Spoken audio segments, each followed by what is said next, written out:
Good morning students, welcome to our online classes of BEd first year. पिछली कक्षा में विज्ञान का अधिगम, व्यवहारात्मक, निर्मितवाद और उसके आगे पढ़े थे, जिसमें से पहले हम लोगों ने पढ़ा था आपका चिंतन वाले के बेस पे, दूसरा में हम लोगों ने व्यवहारवाद पे पढ़ा और निर्मितवाद पे पढ़ा, तीसरा हम लोग पढ़ रहे हैं ब्रूनर के साथ पढ़ रहे हैं। उसकी कक्षाओं में पहले हम चिंतन के लिए बात पढ़े, अब हम ब्रूनर द्वारा दिए गए निर्देशात्मक सिद्धांत को पढ़ेंगे, instructional principle given by Bruner. इसके बाद हम लोग जीन प्याजे का पढ़ेंगे, उसके बाद क्रमशः जितने भी प्रोफेसर्स हैं उनके पढ़ते जाएंगे और जब तक खत्म नहीं होगा विकास विज्ञान का अधिगम तब तक इसको हम करते रहेंगे। ब्रूनर ने अनुदेशन सिद्धांत विकसित किए जो अधिगम एवं विकासात्मक सिद्धांतों के समकक्ष है। उन्होंने 1961 में towards a theory of instructional या इंस्ट्रक्शन नामक पुस्तक प्रकाशित की, जिनमें निम्नलिखित बिंदुओं पर उन्होंने बल दिया है। पहला, ऐसे 10 बिंदु हैं, देखते हैं।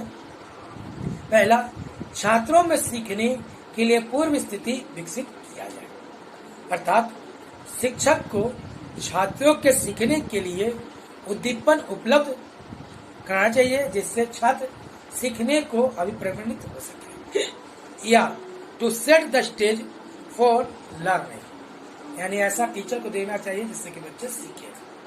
दूसरा, शिक्षक को ज्ञान, कौशल, अभिवृत्ति आदि जो छात्रों को सीखने हैं उन्हें एक बनावट में संरचित या संरचित करने चाहिए, अर्थात जो छात्र सीखेंगे उसे एक बनावट में संगठित करना चाहिए जो अंतोष्टा छात्रों के लिए अर्थपूर्ण हो, मतलब जो भी सीखे वो बेकार ना जाए, वो अर्थपूर्ण हो और भविष्य में काम आए।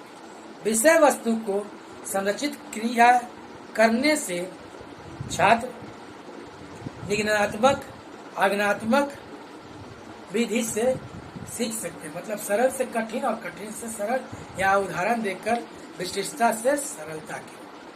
तीसरा, अधिगम अनुभवों को एक क्रम में तथा निर्धारित गति से सीखने के लिए प्रस्तुत किया जाए। ऐसा ना हो कि वो जल्दी जल्दी में सीखे और कभी पहला क्रम करे कभी तीसरा क्रम करे, नहीं, उन्हें क्रमबद्ध सीखने को दिया जाए और एक सामान्य गति जो उसके लिए निर्धारित है उस गति से सीखे।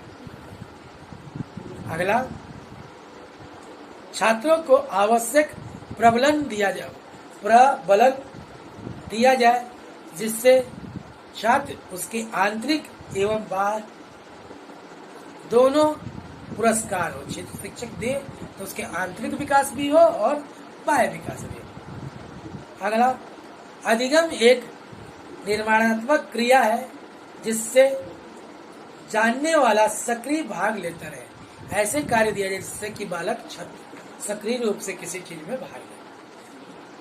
छठवां, ब्रूनर के अनुसार क्रियाओं के 3 भाग हैं, ध्येय, क्रिया और प्रतिपुष्टि। पहला क्या है? एम, दूसरा एक्शन और तीसरा फीडबैक। ये तीनों होना चाहिए। 7वां, छात्र बोध संप्रत्याय प्राप्त करे और चिंतन सक्रिय होकर सूचना से ज्ञान निर्माण करे, जो भी चीज करे उससे उसके ज्ञान में विकास। 8वां, भाषा संज्ञानात्मक विकास की कुंजी है। भाषा शैली ऐसी होती है जिससे ज्ञान का विकास होता है। अगला, संज्ञानात्मक विकास के लिए शिक्षक और छात्रों में सुव्यवस्थित अंतर क्रिया आवश्यक है। दोनों में कोरिलेशन या इंटरेक्शन नहीं होगा तो हो सकता है सही से विकास नहीं होगा। 10वां, संज्ञानात्मक विकास वाला व्यक्ति अनेक विकल्पों को नवीन योग्यता से आवश्यक है। जो भी है विकल्प जरूरी होनी चाहिए जिससे कि वो कुछ भी कर सके। प्रोफेसर डेविड आशुवेल, ये प्रोफेसर डेविड आशुवेल एक शिक्षा मनोवैज्ञानिक है जिनकी एक psychology of meaning for verbal learning पुस्तक 1963 में तथा एजुकेशनल साइकोलॉजी और कॉग्निटिव व्यू 1968 में कुछ महत्वपूर्ण पुस्तकें हैं जिनमें अधिगम पर अर्थपूर्ण परिप्रेक्ष्य प्रस्तुत किए गए हैं।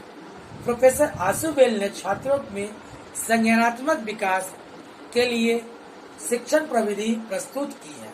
आशुबेल का मत है कि प्रत्येक छात्र स्वयं के ज्ञान का संगठन करता है तथा संरक्षित करता है तथा यह ज्ञान विशिष्ट संप्रत्यय के प्रारूप में संरक्षित होता है। आशुबेल मौखिक अधिगम में विश्वास करते थे जिसे 11 से 12 वर्ष के छात्रों के लिए महत्वपूर्ण मानते हैं। उनका मत है कि 10 वर्ष की आयु तक के बालकों के लिए सीधे अनुभव महत्वपूर्ण है जिनमें छात्र क्रियाशील होता है। उनके अनुसार अंततोगत्वा छात्र नवीन ज्ञान को उनकी मानसिक संरचनाओं में प्रासंगिक पूर्व स्थित संप्रत्ययों से जोड़ते हैं। छात्र में पूर्व ज्ञान एक ऐसा महत्वपूर्ण कारक है जो अधिगम को प्रभावित करता है। इस पूर्व ज्ञान को पहचानिए, निश्चित कीजिए और तदनुसार शिक्षण कीजिए। आशुबेल का मत है कि संरचनात्मक संप्रत्ययों को छात्रों को पढ़ाया जा सकता है। विज्ञान विषय इसका एक महत्वपूर्ण उदाहरण है। उनके अनुसार मानव मस्तिष्क सूचना ग्रहण करते हैं, संसाधित करते हैं तथा भंडारण करके एक प्रणाली बनाते हैं। नवीन विचारों को पूर्व ज्ञान से जोड़कर सीखना प्रभावी होता है। आशुबेल के अनुसार अग्रिम संगठन प्रतिमान द्वारा सीधे अनुदेशन से सीखना संभव है।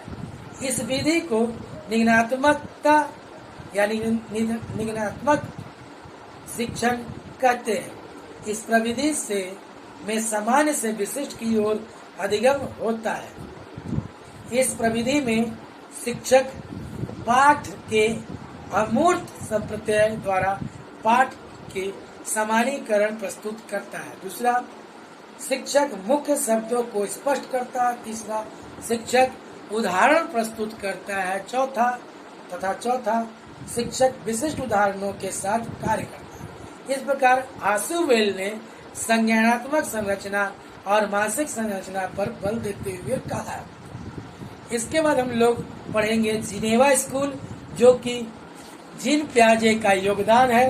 उसके बाद हम लोग ऐसे ही बढ़ते हुए जीन पियाजे के विचारों से निर्मितवाद तक पढ़ेंगे।